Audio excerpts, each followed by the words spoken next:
Hello, Internet! Welcome to Game Theory. My name is WharfPat, and we are joined on the couch today by a very special guest. It's the man you love to tolerate, MattPat. Let's give him a round of applause, shall we?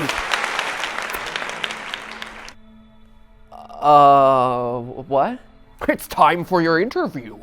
How about it's time to not have a cringy intro joke at the expense of Markiplier personalities?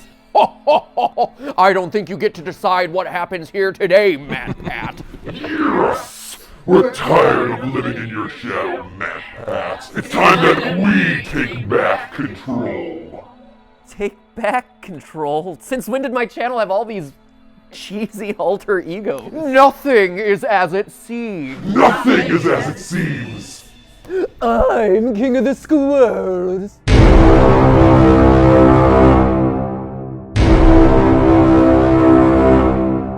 Hello everybody, my name is MattPat and welcome back to Game Theory, the show where I'm constantly asking myself the deep existential questions like what qualifies as a game theory and what qualifies as a film theory. Well, that line's about to get a bit blurrier since smack dab in that juicy gray area is today's episode, an episode where I work to expose the secrets of Markiplier, one of YouTube's top gamers, top channels, and top creators. But when I say expose, I'm not asking you to whip out your tub of popcorn Keemstar style or start the Markiplier is over party hashtag trending on Twitter. I'm not Shook or T-Spill after all. Nope, Markiplier is far from over. In fact, he's only just beginning. You see, the secrets I'm exposing today are the pieces of a conspiracy that he's been seeding across multiple channels and dozens of videos for nearly 5 years. An underlying plot woven throughout his and other creators' uploads that even his most hardcore of fans probably overlooked. But now that he's empowered to make whatever he wants, I have the opportunity to make literally whatever I want, whenever I want. the mystery is all starting to crack open, and as evidenced by the recent Go Back to Sleep, will soon take over the channel. So what truth am I exposing about Markiplier's channel? What lies in the future for Markiplier? Well, loyal theorists, it's simple. He's gonna be revealed as a murderer.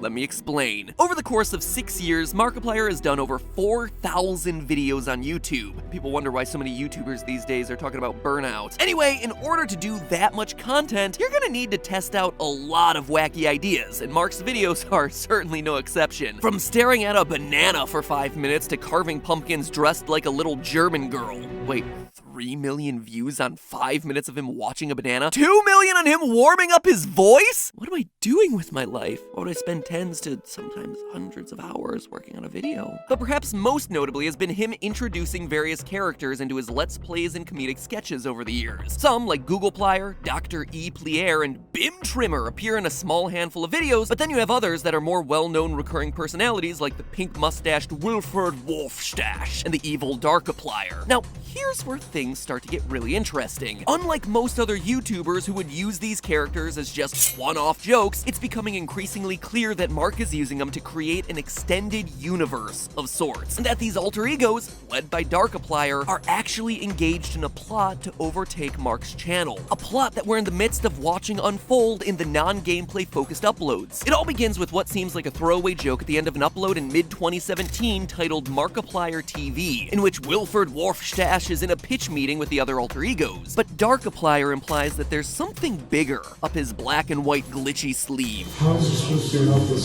take back control? Take Back Control seems to imply that the alter egos are out to become the main focus of the channel. And if that seems too meta for you, it's not. Later on in the scene, Darkiplier acknowledges that the channel exists. You're the heart and soul of this channel after all. Dark also knows that the only reason he continues to exist is that the audience cares about him. It's something that Mark openly acknowledges about the character's lore when he's asked about it. As he posted on Tumblr, quote, I should do it in Markiplier's voice, I'm Markiplier. I'm Markiplier. For the people picking Darkiplier as their favorite character of mine, I don't know who Darkiplier is. He is not a character I play. I don't even know when you all started calling him by that name. You made him real. 10 out of 10 YouTuber impressions, ladies and gentlemen. Brizzy voices, I am not. In fact, Darkiplier's lack of focus on the channel in the past irks him. After the character was put on hiatus for a while, he makes a surprise reappearance in the middle of Mark's Valentine's Day special, A Date with Markiplier, where he reveals his frustrations. I've been pushed aside, replaced, mocked. This is something that Mark openly acknowledges about the character in one of his charity live streams as he speaks candidly about the creation of this scene. I joked about Darkiplier because it didn't seem like something people wanted to take seriously. Darkiplier is a completely separate entity from who I am. But he admires what I've accomplished. He's a social manipulator. He is literally 100% manipulative. He leads you into this false sense of security, and he wants you to trust him because he wants to take advantage of you.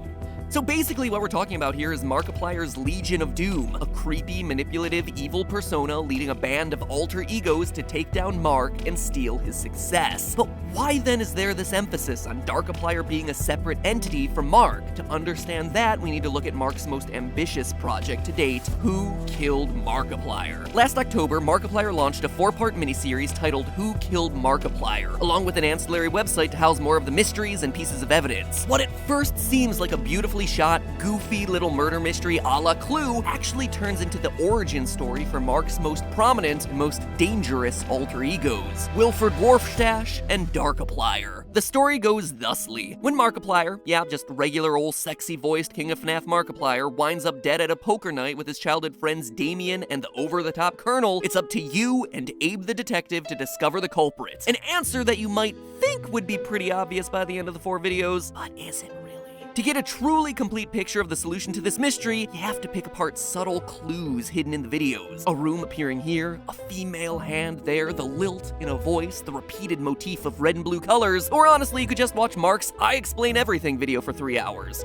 We're gonna play the video here, and we're gonna play it in like half speed and talk about it from top to bottom. Long story short, Mark, Damien, and the Colonel all grew up together. Mark falls in love and marries a girl named Celine, who gets stolen away, not in a romantic way, by Jumanji Reject over there. Mark, heartbroken, hatches a plot for revenge, in which he gets the friends together for a poker night, then plans to fake his death, for lack of a simple explanation, and frame the Colonel for his murder. Oh, and the house is controlled by an evil entity in charge of a parallel plane of existence that can bring people back to life. You know, just a minor detail there in the story. In the end, the revenge plot works, just not in the way he expects. Mark's soul steals Damien's body, the Colonel goes insane after watching his friends die and then come back to life, and your body, yes, you, the character that you play in this whole story, your body ends up getting possessed by the red spirit of Celine, the blue spirit of Damien, and a little sprinkling in of evil house entity for flavor. The Colonel, convinced that death is now meaningless, goes on to become the insane killer/news reporter Wilford Dwarfstache. You can tell because his red suspenders fade to pink as they age. And your character's unique mix of souls becomes Darkiplier, as evidenced by the female hand grabbing the cane and the red and blue split motif that comes with Darkiplier appearances that directly mirrors the blue soul of Damien and the red soul of Celine. Oh, and you as the person who's been watching this whole time, well, you're left behind as irrelevant, helplessly watching Darkiplier as he walks away with your body. Now, here's why all this is important. It establishes an internal lore with the channel. Mark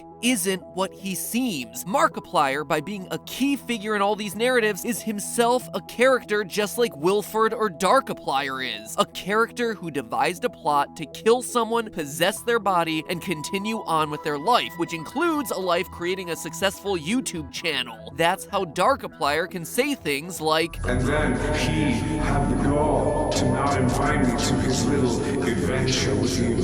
That clip from A Date with Markiplier is happening after the events of Who Killed Markiplier. We know this, 1, because Dark exists in the first place, and 2, because of this line. I'm tired of giving people a choice. Which is a direct reference to this moment from Who Killed Markiplier. I won't force this on you.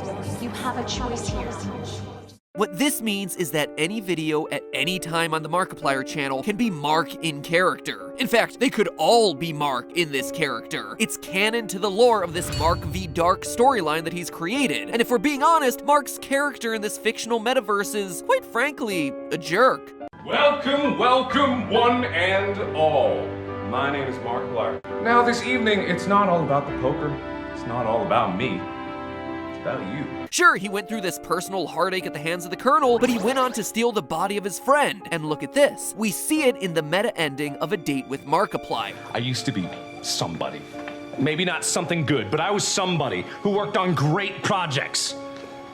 Now I'm working on this bull.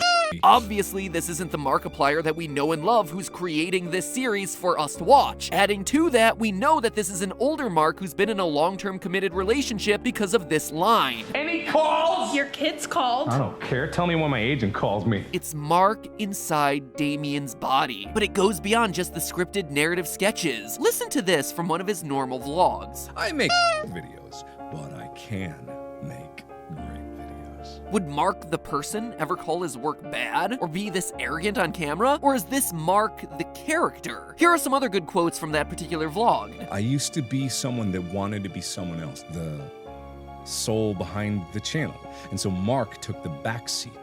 You know what I mean? Even stuff like this. I haven't been honest. I haven't been open. Mark, you talk openly to the audience all the time in live streams, vlogs, whatever. Unless, of course, when you say you're not being honest, you really mean that you're not being honest about who you really are. And if you think I'm just stretching out this fourth wall breaking theory on Mark's channel, I'm not. The characters have been breaking out and crossing over into the non-skit videos. Special thanks to Reddit user FNAF Theorist 13 who alerted us to this one, but take a look at Mark's playthrough of Doki Doki Literature Club, and you see how Darkiplier's plan is in full effect here. Each video has a poem written in the description box by a different character. Not Yuri or Monica and the rest of the club like you would expect, but by Wilford, Darkiplier, and some other characters from Who Killed Markiplier. The first poem is clearly by Wilford, since the closing line is "Let's have some fun," which is the same mentality as Wilford's final lines of Why don't we have a little fun? The opening line of the poem also mentions, "Once upon a time I had an afro," and wouldn't you know it, but 7 months after this video was posted, we get ourselves Wilford Mother-Lovin' Wharfstache, the continuation of Wilford's story post Who Killed Markiplier, and what do we have? Him in an afro. This is elaborate stuff that is spanning years on this channel. Episode 4's poem comes from Darkiplier. The mention of thrones and kings directly connects to the way he speaks in Darkiplier versus Antisepticon. This world. And the most important one is reserved for Markiplier himself. In episode 5's description, a mind you'll break, a soul you'll shake, a life you'll take. It's all your fault. It's about Mark and how in the story he intentionally broke the Colonel's mind and then shook Damien's soul free from his body to steal it, and how he's eventually going to kill someone on the channel. So why does any of this matter? Well, first, we just confirmed that a top YouTuber is a murderer. He's kinda like Ennard. He scooped the soul out of someone else's body and spaghetti roboted his soul into it. And this revelation is something that Mark can canonically roll out on any video at any time. You'll never actually be sure which Mark is speaking to you, actual Mark or character Mark. It's incredibly meta. But even more importantly, it gives you a preview as to the direction his channel's headed. Clearly, there is this literal Legion of Doom fighting for control over Mark's channel, and Mark is now building out their backstory. Wilford Mother-Lovin' Wharfstache was a continuation of the Who Killed Markiplier storyline, where we see the Colonel assume his new identity as Wilford and start developing his signature pink mustache. And now, with Go Back to Sleep teasing a return of Darkiplier, it looks like the alter egos are truly making their move to take back control over the channel. We even see the returning motif of a retro TV, just like in Markiplier TV. Even the line, it's a reference to the channel, how Mark made it at a time when he was at his lowest of lows. Family tragedy, broken relationship, medical trouble, jobless. But this time, based on the creepy imagery, it looks like it might be telling the story of Celine. Notice the female figure floating there in the abandoned cabin in the woods. Could it be where the Colonel kidnapped Celine to? We'll have to wait and see. But lastly, and most importantly, this matters because this is the cool stuff that is just so exciting to see on YouTube. Talented visionaries getting to make the stuff that they wouldn't be allowed to make anywhere else. A choose-your-own-adventure dating series, a Clue mystery with dark horror themes, a brain-bending ARG that ties it all together and blurs the lines between reality and fiction. That's what I've always loved most about YouTube. The creative freedom that can't be found anywhere else. And I hope that other creators are able to follow Mark's example, and that the platform rewards that creativity in kind. But hey, that's just a theory. Who even cares at this point? A theory! Bye-bye!